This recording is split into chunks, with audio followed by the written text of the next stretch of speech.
High, hello everyone. আমি আপনাদের Subrata, relationship coach.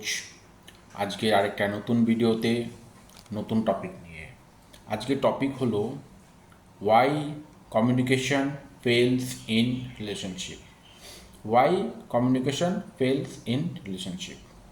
Relationship ভালো হওয়ার ক্ষেত্রে এবং খারাপ হওয়ার ক্ষেত্রে কমিউনিকেশন একটা অনেক বড় রোল প্লে করে। তো আজকে আমি সেটাই আলোচনা করব। তো বোঝা যাক why communication fails in relationship and how to fix it. তো এই ক্ষেত্রে ফার্স্ট নাম্বার ওয়ান পয়েন্ট হলো we listen to reply only, not to understand. আমরা যে কোনো ব্যক্তির কথা শুনি শুধু রিপ্লে দেওয়ার জন্য, বোঝার জন্য না।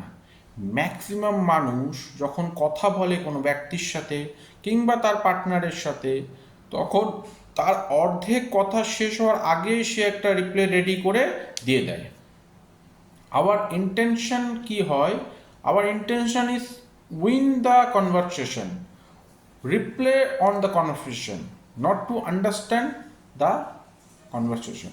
সামনের ব্যক্তি কি বলতে চাইছে এইটা বোঝার চেষ্টা করা, কিউরিসিটি নিয়ে শোনা, that is call good communication. আর রিপ্লে আমরা দেবো, অ্যান্সার দেবো অবশ্যই, আগে পুরো ব্যাপারটা বুঝে তারপর অ্যান্সার বা তারপর রিপ্লে দেবো, that is call good communication.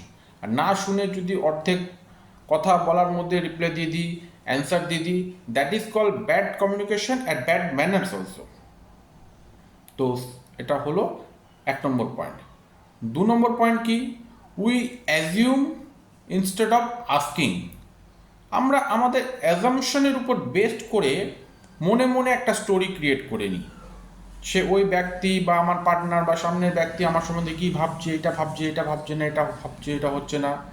But এই যে অ্যাজামশন করে স্টোরি ক্রিয়েট করার থেকে আমরা যদি জিজ্ঞেস করে নিই, if we ask the person যে আপনি আমার সম্বন্ধে কী ভাবছেন, আপনি কি বলতে চাইছেন, একটু এক্সপ্লেন করে বলবেন প্লিজ, বললেই সমস্যাটার সমাধান হয়ে যায়, ব্যাপারটা ক্ল্যারিটি চলে আসে।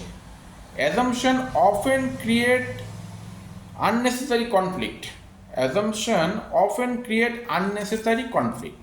তাহলে অ্যাজামশন না করে আমরা জিজ্ঞেস করে নেব। অ্যাজামশন করে মনে মনে স্টোরি ক্রিয়েট করাটা ব্যাড কমিউনিকেশন। আর আমরা যদি অ্যাজামশন না করে ডাইরেক্টলি জিজ্ঞেস করে নিই, that is call good communication. এটা হলো সেকেন্ড পয়েন্ট। থার্ড পয়েন্ট হলো ইমোশনস টেক কন্ট্রোল। আমরা যখন রেগে থাকি, আমরা যখন হার্ট হয়ে থাকি, আমরা যখন ভয় পেয়ে থাকি, তখন আমাদের মাইন্ডকে কন্ট্রোল করে আমাদের ইমোশন। তখন যদি সামনের যে কোনো সামনের ব্যক্তি বা আপনার পার্টনার কোনো কথা বলছে, সেই মেসেজটা কেন, সে কী মেসেজ দিতে চাইছে কথার মাধ্যম দিয়ে, সেই মেসেজটা আপনি বুঝতে পারবেন না। তখন আপনার মাইন্ডকে কন্ট্রোল করবে আপনার ইমোশন, আর সেই ইমোশন থেকে আপনি তাকে জবাব দেবেন। তাহলে যখন আপনি আপনার মাইন্ডকে উপর ইমোশন কন্ট্রোল করে আছে, সেই টাইমে কোনো জবাব দেওয়ার দরকার নেই। That is call good communication. আপনার মাইন্ডকে ঠান্ডা হতে দিন, শান্ত হতে দিন, তারপর আপনি আবার জবাব দিন। That is call good communication. Fourth point কি?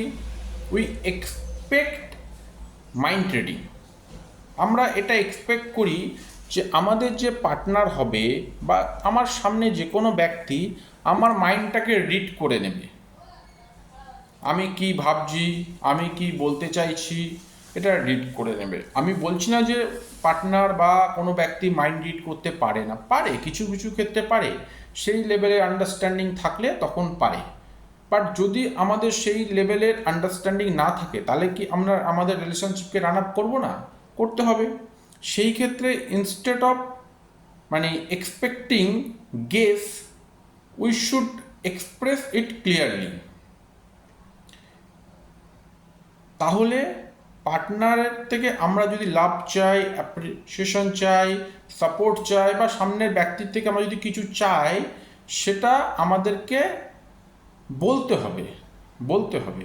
সেটা আমি এক্সপেক্ট করে নিই যে না, আমার কথা ও একাই ভেবে নেবে, ভেবে বলবে। এই মাইন্ড রিডটা সবসময় সবাই সবারটা করতে পারে না। সুতরাং ডাইরেক্টলি জিজ্ঞেস করে নেওয়াটা জরুরি।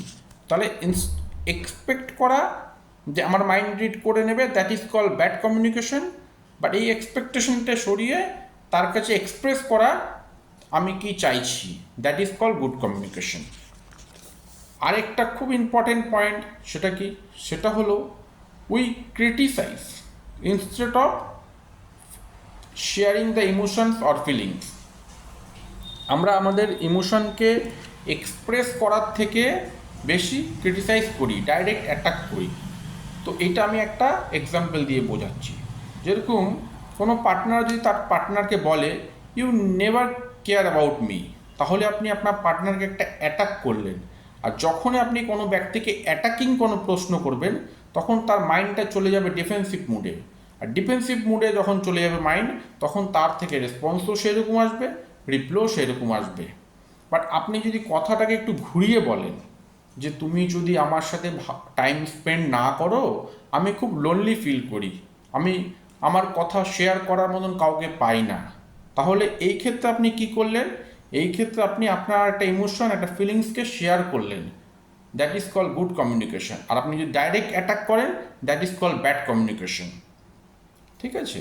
তো আমি এই ভিডিওতে খুব সংক্ষেপে কিছু কিছু পয়েন্ট আলোচনা করলাম। সব পয়েন্ট তো একটা ভিডিওতে আলোচনা করা যায় না। তো আপনারা যদি আপনাদের রিলেশনশিপকে ঠিক করতে চান, আরও ইমপ্রুভ করতে চান, আমার সাথে কানেক্ট হতে চান, তাহলে আমার চ্যানেলের ডেসক্রিপশনে দেওয়া নাম্বারে আমার সাথে যোগাযোগ করুন। আর